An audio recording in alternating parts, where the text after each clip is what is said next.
Alrighty, what we're going to do in this chapter is we're going to give you the Core 5 overview. We're going to kind of move away from the illustrated version we gave you in the previous chapter into more of a live, real-time type of scenario in which we can do a couple important things here for you as we highlight this particular Core 5 mechanical system.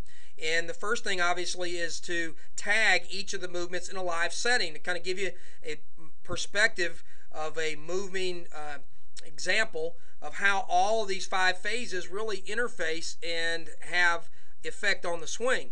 That's the first thing. The second thing we want to do is kind of spend a tad bit of time on the most important part of the whole program, which we mentioned in the previous chapter, is the phase 3 or the contact zone entry, and how that all plays a big role in this ability to identify your flaws in one swing. So once we get this out of the way, you're going to begin to be one step closer to having that ability to identify flaws within one swing. So we're laying the groundwork here now, and of course we're not going to break down every single element of each phase. We don't have time to do that. That's going to be done in a totally separate, different production, which has already been created. But in the meantime, what we want to do for you is tag the phases, how they blend together, and really spend a moment on phase 3. So here you have an example of a young man who is our model swing, basically about 13 years of age at this point. This young man spent several years with us and eventually went on and signed early on the Division I level as a hitter a few years after this clip.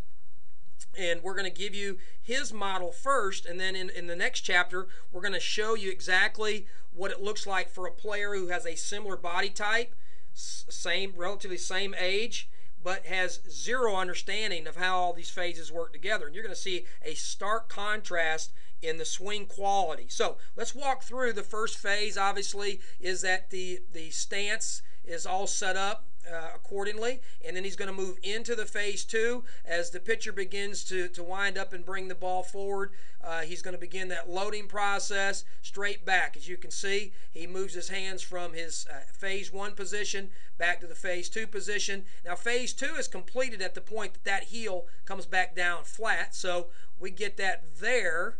As you can see, he lands, and now that's going to initiate phase 3. And the value of phase 3, of course, is that we're going to show you here a phase 3 line, or a contact zone line, that splits the mechanics in half. This is actually, the yellow line on the screen is what we would use as a determining identifier for the entry of the contact zone. So anything forward of this particular line out in front is going to be potential contact. And so here we've moved from phase 1, phase 2 to get to phase 3 properly. And let's go ahead and move him into phase 3 and stop him at the point, right about at the point that knob of the hands is going to hit that line. You would phase 3 lock position right about there, basically. And this is where we have spent years with desktop software of actually tracking down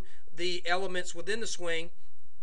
And you can do the same thing with what we've provided you with a desktop software and a simple video clip. Now at this point, he has been frozen in the phase 3 position. We would then go into the process of identifying the 5 positions that are of value.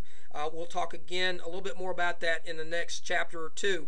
And so let's go ahead and clear out and move him to the phase 4 position. He's going to move from here, and that particular pitch is down. He goes and gets it and makes contact right out here. Contact's been made, and of course we could stop the video here at phase 4 and go through our checklist of all the things that we need to see to make sure that he's got optimal contact point, bat ball positioning, and that he is really getting through the swing. And we can tell he's getting through the swing in large part in our system by how he moves through into the finish with a strong high hand finish, and some of the other body parts again positioned correctly. We're not going to go into all that, but what I am going to do now before I close is I am going to allow you the opportunity at about a 15% rate of speed. I'm going to take you through a slow-mo of what that swing should look like.